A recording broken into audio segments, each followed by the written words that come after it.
बच्चों आज हम लोग क्लास 12th के आपका जो एनसीईआरटी पैटर्न पे जब आप पढ़ रहे हैं उसमें सेकंड बुक में जब आप आते हैं, जिसको आप ऑर्गेनिक केमिस्ट्री के नाम से जानते हैं, सेकंड बुक का पहला चैप्टर आपका फर्स्ट चैप्टर होता है hello alkene and hello arene.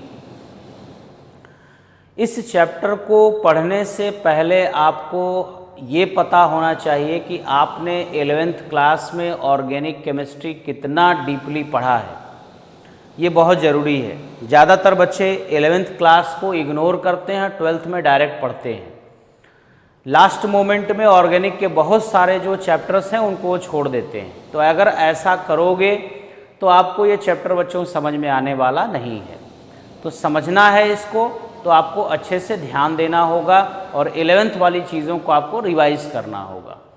तो हम ये चैप्टर स्टार्ट कर रहे हैं आपका हैलो एल्केन हैलो एरीन, लेकिन इसको यूपी बोर्ड के बच्चों के लिए या स्टेट बोर्ड के बच्चों के लिए जो हिंदी मीडियम में है, एनसीईआरटी में मिक्स करके पढ़ाया जाता है, लेकिन मैं इसको आपको अलग अलग पढ़ाऊँगा, उसके बाद मिक्स करूँगा। तो पहले मैं बच्चों हैलो एल्केन पढ़ाऊँगा, उसके बाद हैलो एरीन पढ़ाऊँगा। तो देखिए आप लोग, पहले हम लोग पढ़ेंगे बच्चों हैलो एल्केन, ठीक है। देखो बोर्ड में अच्छे स्कोर के लिए ना जितना जरूरी वीडियो लेक्चर है उतना ही जरूरी डीपीपी प्रैक्टिस भी है, क्योंकि डीपीपी में हम लोग 10 क्वेश्चन दिए हुए हैं। देखो डीपीपी करने के 2 फायदे हैं। पहला फायदा कि तुमको ये पूरा क्लियर हो जाएगा कि वो लेक्चर तुमको पूरा समझ में आया है कि नहीं। और हर डीपीपी में 10 का क्वेश्चन से ना हम लोग एनसीईआरटी के एक्सरसाइज को भी कवर करेंगे। एक और बात तुमको ये ख्याल रखना, जैसे अभी सर पहला लेक्चर पढ़ा रहे हैं, तो जब तुम सेकंड लेक्चर का वीडियो देखना उससे पहले ऐप से जाके इस लेक्चर का हैंडराइटिंग नोट्स देख लो। इससे फ़ायदा ये होगा कि ये लेक्चर तुम बहुत जल्दी रिवाइज कर पाओगे और सेकंड लेक्चर में समझाएगा सारे कॉन्सेप्ट अच्छे से समझ में आ जाएंगे, ठीक है। क्योंकि ऐप पर हर लेक्चर का हैंडराइटिंग नोट्स भी मिलेगा, ठीक है। Thank you. ठीक है। हैलो एल्केन का मतलब क्या होता है? हैलो मीन्स यहाँ पे हो गया हैलोजन, हैलोजन, और एल्केन का मतलब समझते ही हो। इसी हैलो एल्केन को हम लोग कहते हैं एल्काइल हैलाइड। क्या कहते हैं इसको? एल्काइल हैलाइड कहते हैं, ठीक है बच्चों, ध्यान देंगे आप लोग। तो इस एल्काइल हैलाइड का जनरल फार्मूला क्या होता है? जनरल फार्मूला मतलब सामान्य सूत्र क्या होता है? इसका जनरल फार्मूला बच्चों होता है RX। तो आप पूछोगे कि R क्या होता है, तो R को हम लोग कहते हैं बच्चों एल्काइल रेडिकल। इसको एल्काइल रेडिकल मतलब इसको एल्किल समूह के नाम से जाना जाता है। इसको हम लोग एल्किल समूह कहते हैं। और X मतलब यहां पे है halogen. X means halogen. X like fluorine, chlorine, bromine, iodine, ये सब क्या है? हैलोजन है। तो R का जनरल फार्मूला होता है उसको लिखते हो CnH2n+1। ये R है क्या? पहले आप समझ लीजिए कि एल्किल समूह किसे कहते हैं। एल्किल समूह किसे कहते हैं? जब किसी एल्केन से, एल्केन का जनरल फार्मूला CnH2n+2 सारे बच्चे जानते हैं। जब किसी एल्केन से एक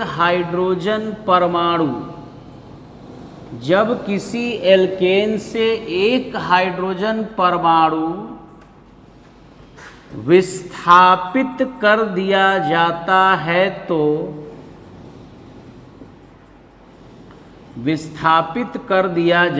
है तो प्राप्त समूह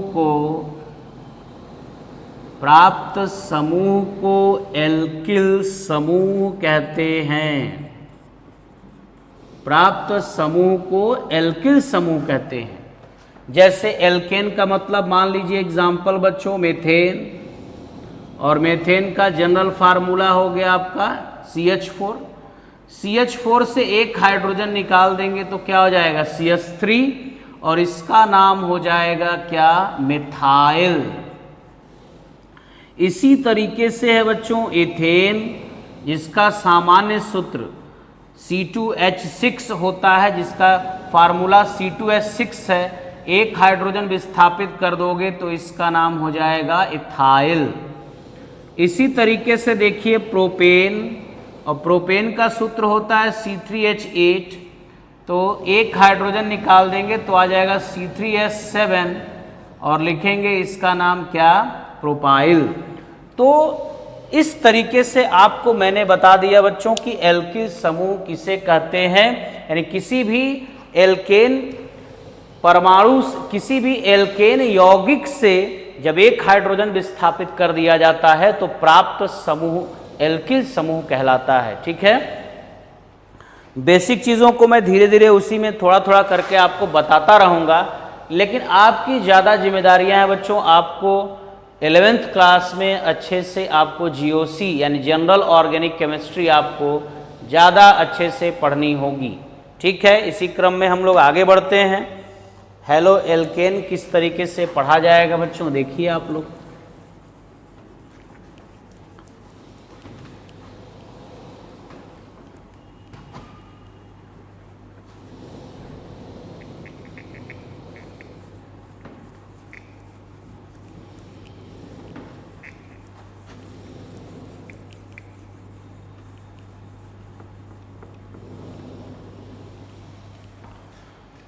अब इसको देखो, आगे बढ़ते हैं बच्चों।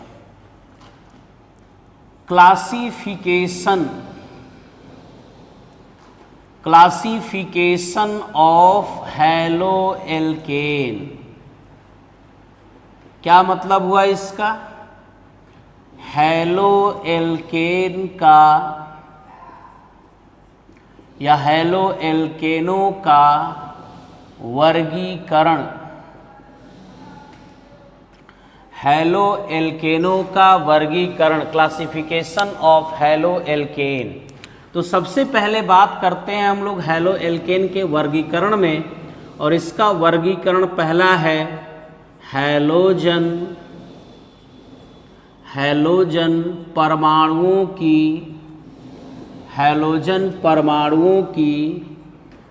संख्या के आधार पर।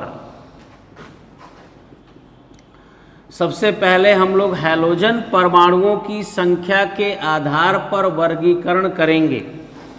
तो हैलोजन परमाणुओं की संख्या के आधार पर वर्गीकरण में भी पहला आता है मोनो हैलोजन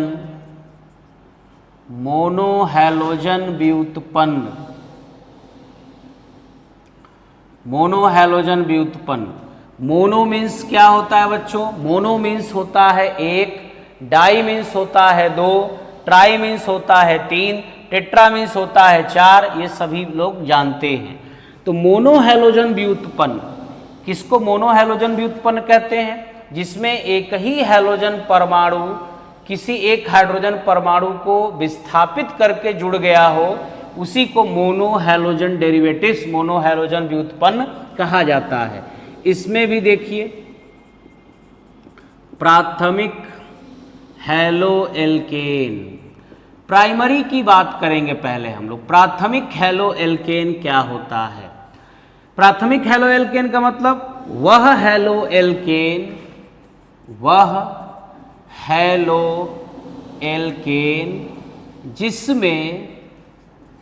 जिसमें केवल एक हैलोजन परमाणु, जिसमें केवल एक हैलोजन परमाणु उपस्थित होता है, जिसमें केवल एक हैलोजन परमाणु उपस्थित होता है, उसी को हम लोग कहते हैं प्राथमिक हैलो एल्केन। एक हैलोजन परमाणु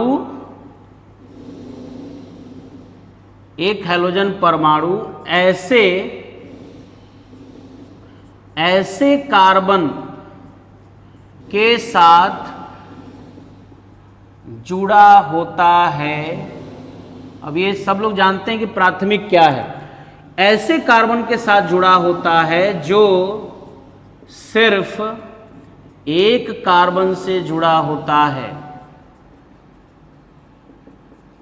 अब ये सब लिखने वाली बात नहीं, मैं यहां एक का लिख दे रहा हूं, बाकी आप लोग समझोगे खुद से।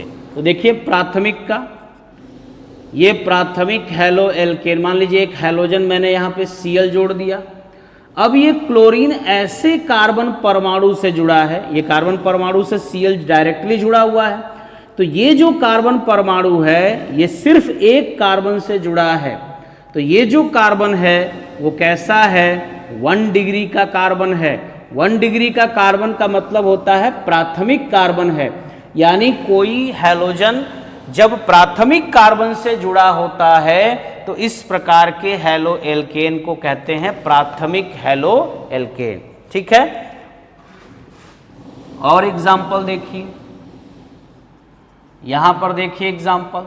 अब ये आपका ब्रोमीन इसी कार्बन से न जुड़ा है, इससे तो जुड़ा नहीं है, ब्रोमीन इस कार्बन से जुड़ा है और ये कार्बन सिर्फ एक कार्बन से जुड़ा है, यानी कह सकते हैं कि ये भी 1 डिग्री का कार्बन है, यानी प्राथमिक कार्बन है।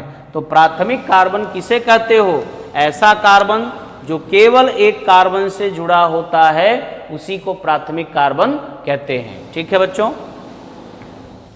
आइए इसमें दूसरा देखते हैं। प्राथमिक हेलो एल्केन के बाद दूसरा, सेकंड देखिए,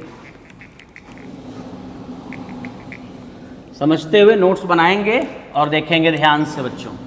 इसका सेकंड पार्ट, द्वितीयक, द्वितीयक यानी सेकेंडरी हेलो एल्केन।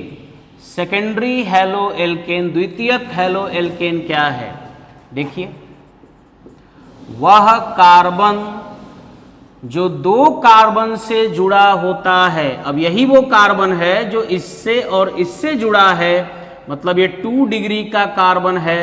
और यदि 2 डिग्री वाले कार्बन से कोई हैलोजन जुड़ा होता है तो इसी मोनो हैलोजन व्युत्पन्न को द्वितीयक हेलो एल्केन के नाम से जाना जाता है। 2 डिग्री एल्किल हैलाइड, इसको 2 डिग्री हेलो एल्केन या 2 डिग्री एल्किल हैलाइड भी कहते हैं। और एग्जाम्पल देख सकते हो बच्चों, और भी एग्जाम्पल आप देख सकते हो। ये ब्रोमीन ऐसे कार्बन से जुड़ा है जो कार्बन 2 कार्बन से जुड़ा है, तो इसको भी कहेंगे 2 डिग्री एल्किल हैलाइड या 2 डिग्री हेलो एल्केन। तो ये द्वितीयक कार्बन से जुड़ा है, इसलिए द्वितीयक हेलो एल्केन इसको कहा जाता है। चलिए देखिए तृतीयक हेलो एल्केन, तृतीयक हेलो एल्केन। तृतीयक हेलो एल्केन का मतलब ऐसा हेलो एल्केन जिसमें एक 3 डिग्री का कार्बन होना चाहिए। अब ये कार्बन जो है आपका वो 3 डिग्री का कार्बन है, यानी तृतीयक कार्बन है बेटा। ये क्यों तृतीयक कार्बन है, क्योंकि ये जो कार्बन है वो 3 कार्बन से जुड़ा है, इसलिए इसको तृतीयक कार्बन कहा जाता है। और अगर इसी कार्बन से हम कोई हैलोजन जोड़ दें तो इसको कहते हैं 3 डिग्री एल्किल हैलाइड। ठीक है, इसको तृतीयक हेलो एल्केन या तृतीयक एल्किल हैलाइड इसको कहा जाता है। चतुर्थक हेलो एल्केन नहीं होता बच्चों, चतुर्थक कार्बन होता है, क्योंकि कार्बन की जो वैलेंसी है, जो संयोजकता है वो 4 होती है। कार्बन की संयोजकता 4 है, तो अब 4 से जुड़ा है, लेकिन अब हैलोजन से नहीं ना जुड़ सकता ये, इसलिए क्योंकि कार्बन अपनी पूरी संयोजकता कंप्लीट कर चुका। अगर हम इसको हटा के जोड़ेंगे हैलोजन से तो अब ये कार्बन आपका 3 ही कार्बन से केवल जुड़ा है, तो ये चतुर्थक नहीं रह जाएगा, ये तृतीयक कार्बन ही कहा जाएगा। ठीक है, तो मोनोहैलोजन व्युत्पन्न जो होते हैं वो 3 तरह के होते हैं, प्राथमिक, द्वितीयक और तृतीयक। चलिए मोनोहैलोजन व्युत्पन्न के बाद बात करते हैं डाई हैलोजन व्युत्पन्न के बारे में। किसके बारे में बात करते हैं, डाई हैलोजन व्युत्पन्न के बारे में बात करते हैं बच्चों। कैसे देखिए, डाई हैलोजन व्युत्पन्न में यहां मैं बी नंबर डाल दिया, डाई हैलोजन व्युत्पन्न, डाई हैलोजन व्युत्पन्न। देखो कैसे, समझो, डाइहैलोजन डेरिवेटिव्स, डाइहैलोजन डेरिवेटिव्स व्युत्पन्न, डाइहैलोजन व्युत्पन्न क्या है? डाई शब्द का मतलब जिसमें दो हैलोजन हो। दो हैलोजन वाले व्युत्पन्न भी देखो बच्चों तीन प्रकार के होते हैं। पहला होता है जैमिनल, जैमिनल या इसको कहते हैं जैम डाई हैलाइड, जैमिनल या जैम डाई हैलाइड के नाम से जाना जाता है। कैसे इसको पहचानोगे? जब किसी डाई हैलोजन व्युत्पन्न में, जब किसी डाई हैलोजन व्युत्पन्न में दोनों हैलोजन परमाणु किसी एक ही कार्बन से जुड़े होते हैं, किसी एक ही कार्बन से जुड़े होते हैं तो उसे जैम डाई हैलाइड कहते हैं। अब एग्जाम्पल देखिए बेटा, यहाँ पे आप लोग CH3CHCl2। अब इस एग्जाम्पल को ऐसे ओपन भी आप करके बना सकते हो, Cl यहाँ पे H कर सकते हो, ये Cl। अब ये दोनों हैलोजन परमाणु एक ही कार्बन से जुड़े हैं, दो हैलोजन हैं तो डाई हैलाइड तो होगा ही, लेकिन जैमिनल या जैम कब कहोगे? जब एक ही कार्बन से दोनों हैलोजन जुड़े होंगे तो उसको जैम डाई हैलाइड कहा जाएगा। और एग्जाम्पल देख सकते हो, ये भी आपका एग्जाम्पल है। ये जो कार्बन है वो 2 डिग्री का कार्बन है भले ही, लेकिन हैलोजन दोनों एक ही कार्बन से जुड़े हैं तो इसको हम लोग क्या कहेंगे? जैम डाई हैलाइड कहेंगे। ठीक है, नोट करते रहेंगे और समझते रहेंगे बच्चों। जैम डाई हैलाइड का मतलब वह डाई हैलो एल्केन जिसमें दोनों हैलोजन परमाणु एक ही कार्बन से जुड़े होते हैं।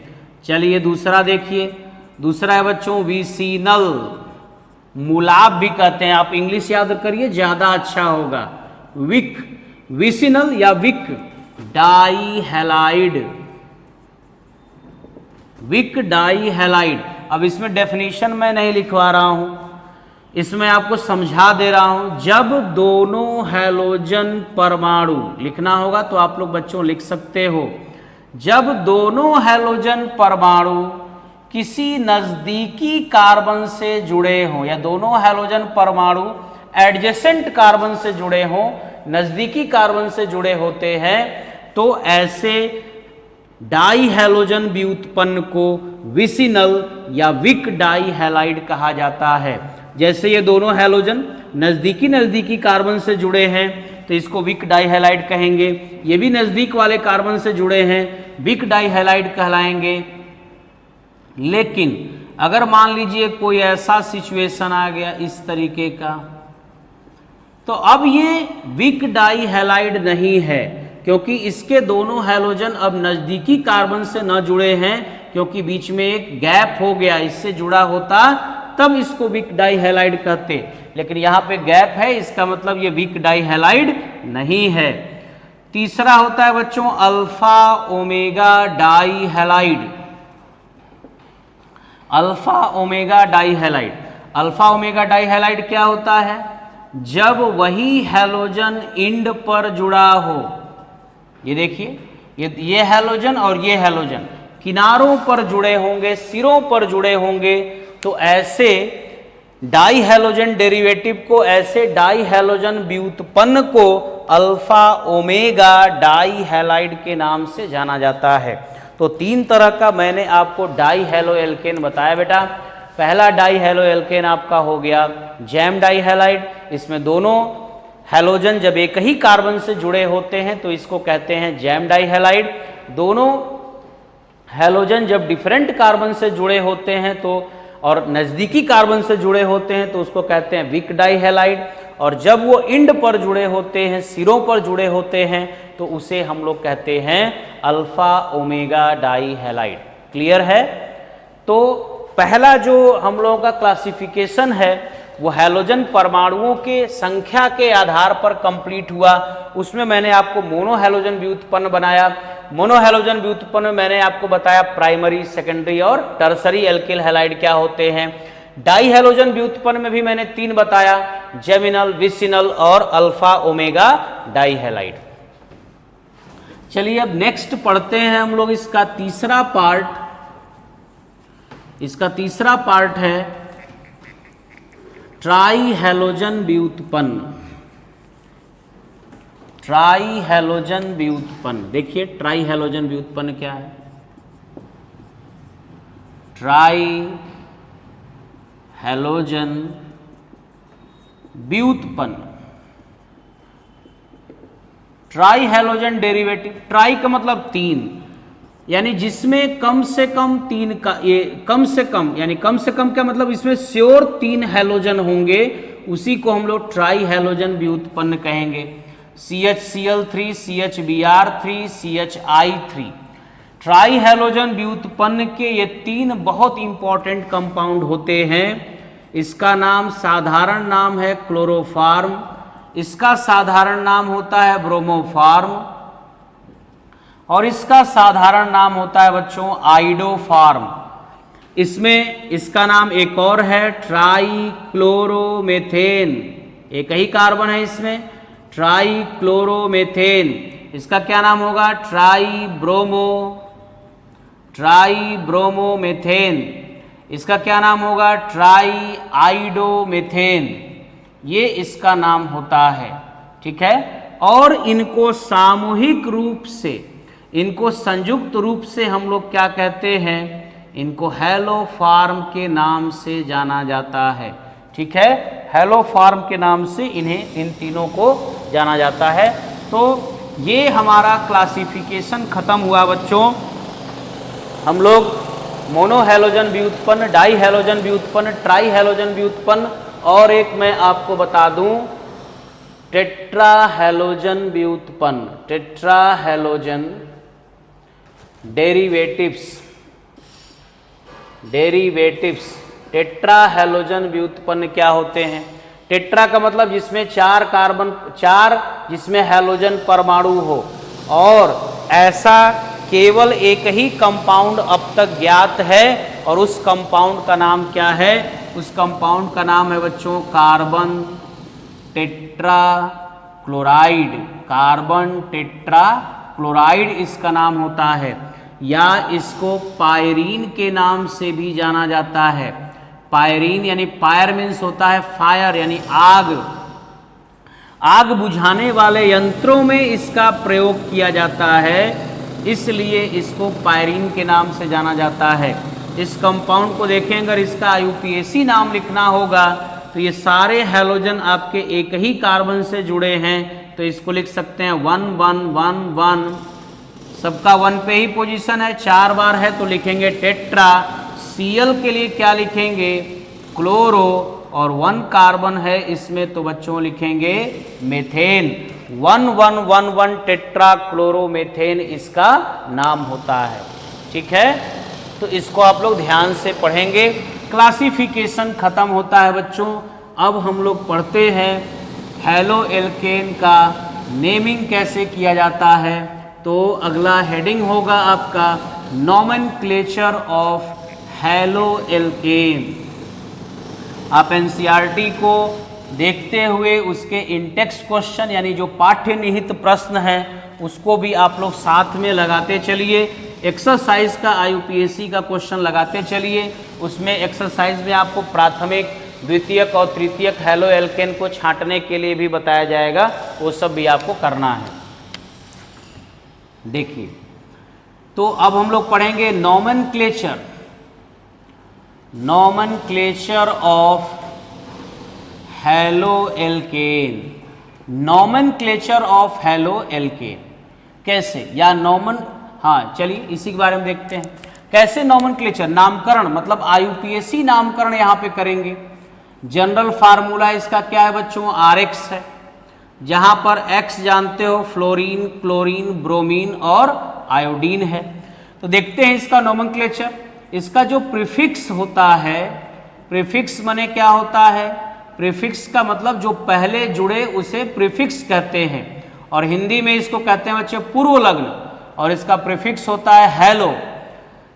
सफिक्स, सफिक्स का मतलब अनुलग्न, और सफिक्स का मतलब होता है जो बाद में जुड़े, और इसका कोई सफिक्स नहीं होता है। इसका IUPAC नेम क्या होता है, इसका IUPAC नेम ही होता है हेलो एल्केन। पहले हेलो वर्ड लगेगा, फिर एल्केन वर्ड लगेगा। चलिए कुछ नेमिंग कर लिया जाए, कुछ कंपाउंड्स के मैं नाम आपको लिखना बता दूं। वैसे आप लोग 11th में पढ़ चुके हो, IUPAC नोमेनक्लेचर जो बच्चा पढ़ चुका है उसे इन चीज़ों का बहुत बड़ा अनुभव पहले से ही होगा, उनकी प्रैक्टिस हो चुकी है बच्चों। उनको केवल मैं याद दिला रहा हूं कि आप दोबारा उसको पढ़ लें। देखिए पहले क्या है, हेलो तब एल्केन। तो ये हेलो किस कार्बन से जुड़ा है, 1 पे। 1 लिखें या ना लिखें कंसीडर हो जाता है। तो पहले हेलो है तो क्या लिखेंगे, Cl के लिए लिखा जाता है क्लोरो। 1 कार्बन है तो लिखोगे मेथेन, तो हो गया हेलो एल्केन, क्लोरो मेथेन। यहां भी देखा जाए Br है तो क्या लिखेंगे, ब्रोमो, और 2 कार्बन है तो लिखेंगे एथेन, तो लिखेंगे इसका नाम ब्रोमो एथेन। ठीक है, 1 2 3, तो क्या हो जाएगा 2 ब्रोमो, 2 क्लोरो, और नंबर ऑफ कार्बन 3 है तो लिखेंगे प्रोपेन। 2 ब्रोमो 2 क्लोरो प्रोपेन इस कंपाउंड का नाम होगा। ठीक है, देखिए और भी मैं आपको बता दूं अल्फाबेटिकल। यहां पे मैंने अल्फाबेटिकल ऑर्डर देखा कि ब्रोमो भी सेकंड पे, क्लोरो भी सेकंड पे, लेकिन अल्फाबेटिकली बी पहले आता है, सी बाद में। तो ब्रोमो पहले होगा, क्लोरो बाद में होगा। चलिए कुछ और एग्जाम्पल लगा लीजिए। ब्रोमो हो गया, क्लोरो हो गया, आइडो भी हो गया। चलिए काउंटिंग कहाँ से करेंगे, यहाँ से काउंटिंग कर लीजिए। अल्फाबेटिकली ये पहले आता है आई के कंपेयर में, तो Cl है, Br है, I है, पहले तो ब्रोमो लगेगा, तो क्या लिखेंगे 3 ब्रोमो, 2 क्लोरो, 4 आइडो, और नंबर ऑफ कार्बन कितने हैं, 5 कार्बन है, तो क्या लिखोगे पेंटेन लिखोगे। एक एग्जाम्पल और देख लीजिए, एक एग्जाम्पल और देखिए। मैंने एक ही कार्बन से चारों हेलोजन को जोड़ दिया, तो फ्लोरो, क्लोरो, ब्रोमो, आइडो सभी है, तो पहले क्या लिखोगे 1 ब्रोमो, 1 क्लोरो, 1 फ्लोरो, 1 आइडो, और 1 कार्बन है तो इसको लिख दोगे बेटा क्या, मेथेन। 1 ब्रोमो, 1 क्लोरो, 1 फ्लोरो, 1 आइडो मेथेन के नाम से जाना जाता है। ठीक है, तो इस तरीके से किसी भी ऑर्गेनिक कंपाउंड में आप नेमिंग कर सकते हो। इसमें मैं अभी आपको तुरंत बताऊंगा कि किस तरीके से हेलो एरिन की भी नेमिंग कर सकते हैं। जैसे आपके बेंजीन से अगर मान लीजिए Cl जुड़ा है तो इसका नाम क्या होता है, क्लोरोबेंजीन। इसी तरीके से हेलो एरिन की भी नेमिंग की जाती है। अगर यहाँ Br जुड़ा है तो क्या लिखोगे, नाम हो जाएगा इसका ब्रोमोबेंजीन। इस तरीके से हम लोग किसी भी कंपाउंड की नेमिंग, F हो गया तो क्या लिखेंगे फ्लोरोबेंजीन। हिंदी में लिखो या इंग्लिश में कोई फर्क नहीं पड़ता, नाम वही रहेगा। तो नेमिंग करते समय बशर्ते बच्चों इंग्लिश का ही प्रयोग करना चाहिए, क्योंकि आपको आफ्टर 12th सारी चीज़ें साइंस से अगर आपको करनी है तो आपको इंग्लिश मीडियम से ही करना होगा और आपको विशेष ध्यान देना होगा। तो ये हमारा नोमेनक्लेचर खत्म होता है बच्चों। इसके बाद मैं अभी आपको तुरंत बता रहा हूं किस तरीके से हम लोग हेलो एल्केन में आइसोमेरिज्म की बात करते हैं, समावयवता की बात करते हैं। ठीक है, दैट्स ऑल। तो बच्चों उसी क्रम में आगे हम लोग बढ़ते हैं और आपका जो टॉपिक है, कुछ टर्म्स जो हैं आपको यूज होते हैं और आप देखेंगे इससे बहुत सारे क्वेश्चन भी पूछे गए हैं। एल्काइल हैलाइड क्या है ये मैं आपको बता चुका हूं कि एल्काइल हैलाइड को आप RX बोलते हैं। जैसे एग्जांपल ये एग्जाम्पल हो गया, यहाँ कोई हैलोजन मान लीजिए जुड़ा हुआ है। हैलोजन ऐसे कार्बन परमाणु के साथ जुड़ा हो जो सिंगल बॉन्डेड हो, इधर कोई स्ट्रेट चेन हो, एक सीधी श्रृंखला हो, और जिस कार्बन से ये जुड़ा हो वो कार्बन आपका 1 डिग्री का कार्बन होगा या 2 डिग्री का कार्बन होगा, उसको हम लोग एल्किल हैलाइड ही कहेंगे। लेकिन ये कार्बन हमेशा ध्यान दीजिए कि इस पे जो संकरण है वो sp3 ही होना चाहिए। हाइब्रिडाइजेशन निकालने आता है आप सभी लोगों को। ये कार्बन जो है 4 बॉन्ड बना रहा है, तो नंबर ऑफ सिग्मा बॉन्ड कितने होंगे? 4 सिग्मा बॉन्ड होंगे। तो 4 सिग्मा बॉन्ड के लिए ऑर्बिटल्स 4 ही होंगे, तो 4 ऑर्बिटल के लिए हाइब्रिडाइजेशन क्या होगा? sp3। केमिकल बॉन्डिंग में आप लोग पढ़ चुके हैं। एलिल हैलाइड क्या होता है बच्चों? एलिल हैलाइड का मतलब होता है कि हैलोजन जिस कार्बन से जुड़ा हो, जैसे हैलोजन आपका ये है और ऐसे कार्बन से जुड़ा है जिसका नेक्स्ट कार्बन, इसके बाद आने वाला कार्बन क्या हो? डबल बॉन्डेड हो, उसी को हम लोग कहते हैं एलिलिक हैलाइड या एलिलिक हैलाइड के नाम से जाना जाता है। यहां भी देख सकते हैं हैलोजन जिस कार्बन से जुड़ा है उसके जस्ट बाद वाला कार्बन डबल बॉन्डेड है, तो इसको भी हम लोग क्या कहते हैं? एलिल हैलाइड कहते हैं। इसको एलिल हैलाइड के नाम से जाना जाता है। और ये भी हो गया आपका एलिल हैलाइड। अब देखिए यहां पे विनाइल हैलाइड क्या होता है?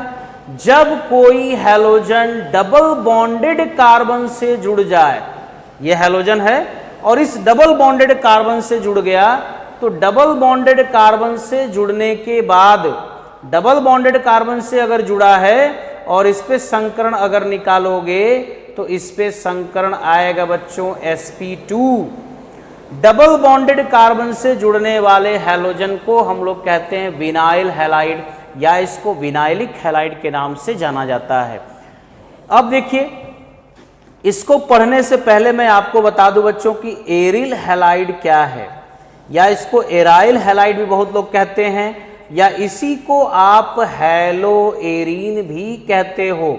जब कोई हैलोजन बेंजीन रिंग से, जब कोई हैलोजन डायरेक्टली बेंजीन रिंग से जुड़ जाए, जैसे ये आपका हैलोजन है और डायरेक्टली बेंजीन रिंग से जुड़ गया, तो इसी को हम लोग कहते हैं हैलो एरीन।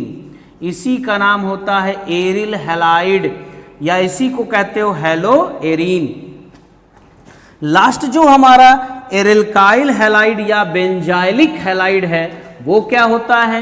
यानी एरीन वर्ड, एरीन का मतलब हो गया आपका एरोमेटिक सेक्शन या एक बेंजीन। हैलोजन डायरेक्ट जुड़ा था तो इसको हैलो एरीन कहते हो, लेकिन हैलोजन अगर किसी कार्बन के हेल्प से जुड़ा हो, अब ये हैलोजन डायरेक्ट बेंजीन से नहीं जुड़ा है, बीच में कोई कार्बन आ गया, कार्बन के हेल्प से जुड़ा हो, तो इसी को हम लोग कहते हैं बच्चों बेंजाइलिक हैलाइड। तो मैंने आपको नेमिंग भी बता दिया, कुछ इंपॉर्टेंट टर्मिनोलॉजी जो होती है कि एल्काइल हैलाइड क्या होते हैं, एलिल हैलाइड क्या होता है, विनाइल हैलाइड क्या होता है और बेंजाइलिक हैलाइड क्या होता है। ठीक है, देख करके अच्छे से समझेंगे इसको। अब मैं बच्चों आप लोगों को एल्किल हैलाइडों में समावयवता की बात बताऊंगा कि एल्किल हैलाइडों में किस प्रकार की समावयवता यानी किस प्रकार का आइसोमेरिज्म पाया जाता है। समावयवता किसे कहते हैं पता है सारे बच्चों को? समावयवता सहसंयोजी यौगिकों का गुण होता है। और समावयवता किसे कहते हैं? समावयवता का मतलब ऐसे ऑर्गेनिक कंपाउंड, ऐसे कार्बनिक यौगिक जिनके अणु सूत्र समान होते हैं परंतु जिनके संरचना सूत्र भिन्न भिन्न होते हैं, उन्हीं को हम लोग कहते हैं कि वो एक दूसरे के समावयवी होते हैं और इस प्रकार की परिघटना को समावयवता कहते हैं। तो देखिए एल्किल हैलाइडों में अगला हेडिंग होगा एल्किल हैलाइडों में समावयवता, एल्किल हैलाइडों में समावयवता, ठीक है। आइसोमेरिज्म, 11 बच्चे जनरली नहीं पढ़ते, सोचते हैं कि 11 पढ़ के कोई फायदा है नहीं, जब डायरेक्ट 12 का बोर्ड ही देना है तो 11 पढ़ने से उससे भी कोई फायदा नहीं है, तो सीधा 12 ही पढ़ते हैं। लेकिन वो ये नहीं समझते कि 12 11 से ही जुड़ा हुआ है। 12th नहीं पास करोगे तो बीएससी में कैसे जाओगे, मेंस की तैयारी कैसे करोगे। तो प्रिपरेशन करने के लिए बच्चों आपको पहले 11th और 12th की बेसिक चीज़ों की जानकारी होनी चाहिए।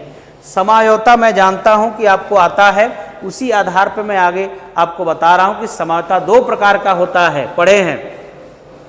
एक समावयवता होता है संरचनात्मक समावयवता, दूसरा होता है बच्चों त्रिविम समावयवता। संरचनात्मक समावयवता के पार्ट क्या होते हैं?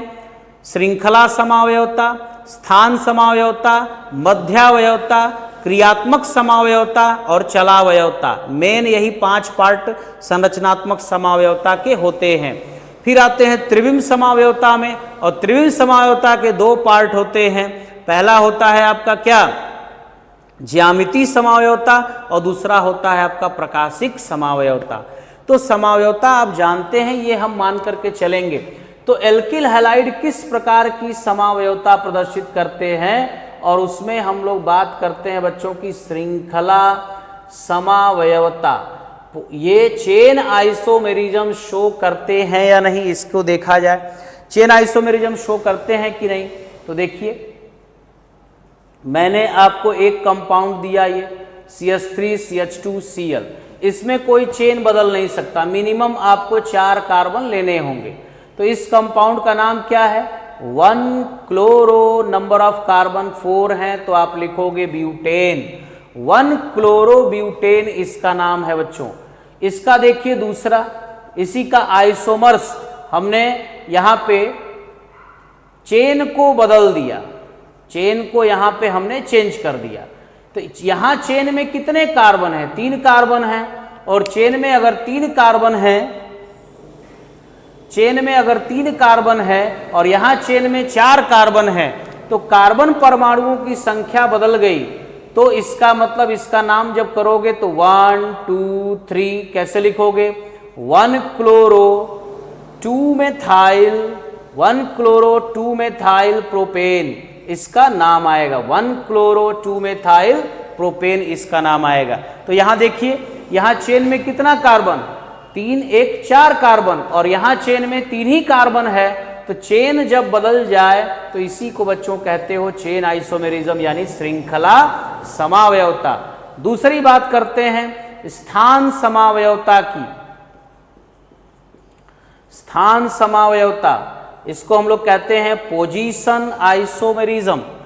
अगर किसी कंपाउंड में हैलोजन का पोजीशन ही बदल जाए, जैसे इस कंपाउंड का नाम है 1 क्लोरो, नंबर ऑफ कार्बन 3 है, तो लिखेंगे प्रोपेन, 1 क्लोरो प्रोपेन इसका नाम है। अब देखिए यहाँ पर मैं हैलोजन का पोजीशन चेंज कर रहा हूँ। हैलोजन का पोजीशन यहाँ मैंने चेंज कर दिया। यहाँ ये 1 पोजीशन पे था, लेकिन यहाँ अब ये 2nd पोजीशन पर है। चेन उतना ही है, चेन में कार्बन 3 है, उसके भी चेन में कार्बन 3 ही है, लेकिन नाम देखिए क्या होगा इसका? 2 क्लोरो प्रोपेन इसका बच्चों नाम हो गया, क्योंकि ये जो हैलोजन है वो इसके 2nd पोजीशन पर है।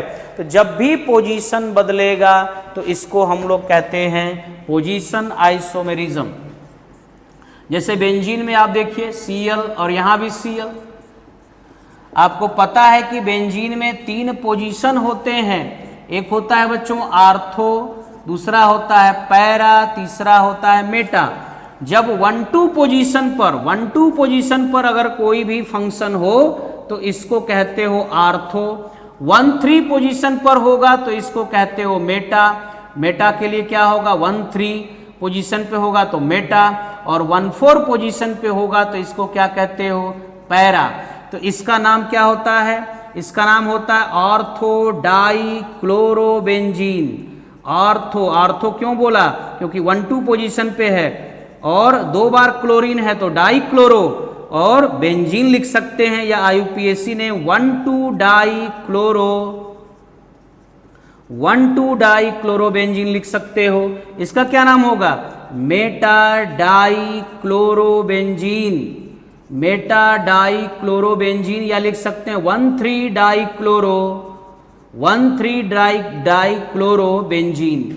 इसका क्या नाम होगा? पैरा, पैरा को पी लिख देते हैं, डाइक्लोरोबेंजीन, पैरा डाइक्लोरोबेंजीन। या पोजीशन देख लोगे तो पोजीशन है क्या? 1,4 डाइक्लोरोबेंजीन के नाम से जाना जाता है। तो इस तरीके से हम लोग समझ गए कि स्थान समावयवता क्या है, पोजीशन आइसोमेरिज्म किसे कहते हैं। अब तीसरी समावयवता जो है वो मध्यावयवता है, और कभी भी हैलो एल्केन मध्यावयवता प्रदर्शित नहीं करते, क्योंकि मध्यावयवता वही प्रदर्शित करते हैं जो बहुसंयोजी हैं, यानी जिनकी संयोजकता 1 से ज़्यादा है। तो आप जानते हैं कि क्लोरीन की संयोजकता 1 होती है, केवल एक ही बॉन्ड बना सकता, वो मध्य में आ नहीं सकता, इस वजह से मध्यावयवता प्रदर्शित नहीं कर सकता। मध्यावयवता का एग्जाम्पल आप लोग देख चुके होंगे, फिर से प्रैक्टिस कर लेंगे।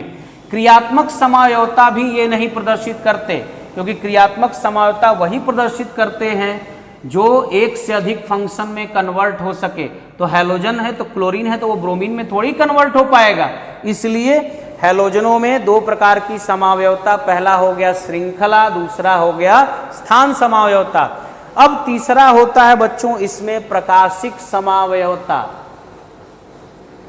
अब प्रकाशिक समावयवता क्या है इसको आप लोग जानते हो, डिस्कस करना अपने 11वें, पहले 11 के बुक पढ़ो या फिर अपने 11 के नोट्स पढ़ना, फिर खुद से डिस्कस करो कि प्रकाशिक समावयवता क्या है। मैं आपको यहाँ बता दूं कि प्रकाशिक समावयवता होने के लिए पहले एक ऐसा कार्बन होना चाहिए जो असममित हो। कैसा कार्बन हो? असममित कार्बन होना चाहिए, क्योंकि प्रकाशिक समावयवता का डेफिनेशन यही होता है, ऐसे कार्बनिक यौगिक जिनके अणु सूत्र समान होते हैं, संरचना सूत्र भी समान होता है, लेकिन समतल ध्रुवित प्रकाश के प्रति व्यवहार भिन्न भिन्न होता है। समतल ध्रुवित प्रकाश के प्रति व्यवहार भिन्न भिन्न होता है। तो आपको बता दूं कि समतल ध्रुवित प्रकाश क्या है? समतल ध्रुवित प्रकाश को इंग्लिश में कहते हो प्लेन पोलराइज्ड लाइट। ये मान लीजिए बच्चों आपका ये साधारण प्रकाश है, जिसका कंपन, जिसका वाइब्रेशन सभी दिशाओं में होता है। लेकिन जब इसी प्रकाश को निकोल प्रिज्म, जो कि कैल्साइट का बना होता है, यानी कैल्शियम कार्बोनेट का बना होता है, इस प्रिज्म से हो करके जब हम लोग इस प्रकाश को गुजारते हैं तो जो प्रकाश का पथ है वो परपेंडिकुलर हो जाता है, लंबवत हो जाता है। तो ऐसे प्रकाश को हम लोग कहते हैं समतल ध्रुवित प्रकाश, ऐसे प्रकाश को कहा जाता है बच्चों। तो समतल ध्रुवित प्रकाश वह प्रकाश है जिसका कंपन केवल एक ही दिशा में यानी लंबवत होता है, ऐसे प्रकाश को समतल प्रकाश कहा जाता है। तो कोई भी कार्बनिक यौगिक इसी समतल ध्रुवित प्रकाश को दाईं ओर या बाईं ओर घुमाने की प्रवृत्ति रखते हैं। अगर वो दाईं ओर घुमाते हैं तो उसको डेक्स्ट्रो कहते हैं, यानी दक्षिण ध्रुवण घूर्णक कहते हैं, डेक्स्ट्रो रोटेटरी कहते हैं। और अगर वो बाएं साइड में घुमाते हैं तो इसको लीबो कहते हैं, यानी वाम ध्रुवण घूर्णक कहते हैं, इसको वाम ध्रुवण घूर्णक कहते हैं, लीबो रोटेटरी के नाम से जाना जाता है। तो जो कार्बनिक यौगिक समतल ध्रुवित के प्रकाश के तल को दाईं ओर या बाईं ओर घुमाने की प्रवृत्ति रखते हैं, उन्हीं को हम लोग कहते हैं क्या? उन्हीं को हम लोग कहते हैं समतल ध्रुवित प्रकाश। ठीक है, तो यहां देखिए अब दूसरा चीज है असममित कार्बन परमाणु होना चाहिए। तो असममित कार्बन परमाणु का मतलब होता है वह कार्बन परमाणु जिसकी चारों संयोजकताएं भिन्न भिन्न परमाणुओं या समूहों से जुड़ी हो। वह कार्बन परमाणु जिसकी संयोजकताएं, 4 संयोजकताएं होती हैं, भिन्न भिन्न यानी चारों डिफरेंट से होना चाहिए, चारों डिफरेंट से जुड़ा होना चाहिए। उसी को असिमेट्रिक कार्बन या असममित कार्बन कहते हैं। और ऐसे कार्बन को किरेल कार्बन भी कहते हैं, या ऐसे मॉलिक्यूल को काइरेल मॉलिक्यूल या किरेल अणु के नाम से जाना जाता है। तो किरेल अणु होते क्या हैं, पहले ये समझिए। किरेल अणु का मतलब ऐसे अणु जो अपने दर्पण प्रतिबिंब पर, जैसे इसका देखिए दर्पण प्रतिबिंब क्या होगा, बीच में हमने मिरर रख दिया, तो इसका दर्पण प्रतिबिंब कुछ इस तरीके का होगा। ये Cl यहां होगा, CH3 इस साइड, H यहां। ये अपने दर्पण प्रतिबिंब पर, इसको उठा करके इस पे रखिए तो ये Cl इसके ऊपर आ जाएगा, CH3 इसके ऊपर आएगा, यानी ये अपने दर्पण प्रतिबिंब पर अध्यारोपित नहीं हो रहा है। तो ऐसे अणु जो अपने दर्पण प्रतिबिंब पर अध्यारोपित नहीं होते हैं, ऐसे अणुओं को किरेल अणु के नाम से जाना जाता है। समझे? तो किरेल अणु यानी प्रकाशिक समझौता वही प्रदर्शित करेंगे जो अणु कैसे होंगे, किरेल होंगे। तो ये देखिए, ये हैलोजन है इसमें और बाकी सारे डिफरेंट हैं। तो एल्किल हैलाइड इसका मतलब प्रकाशिक समझौता प्रदर्शित कर सकता है अगर सिचुएशन इस तरह के होंगे तो यहां पर बच्चों मैंने आपको सिखा दिया, आपको बता दिया, क्या क्या बता दिया, उसका क्लासिफिकेशन बता दिया एल्किल हैलाइड का, और नेमिंग करना बता दिया, आइसोमेरिज्म बता दिया। ठीक है, इसको आप लोग नोट्स बनाएंगे, अच्छे से पढ़ेंगे। नेक्स्ट टॉपिक, नेक्स्ट लेक्चर में हम लोग कार्बोधनाइन के स्टेबिलिटी की बात करेंगे। ठीक है।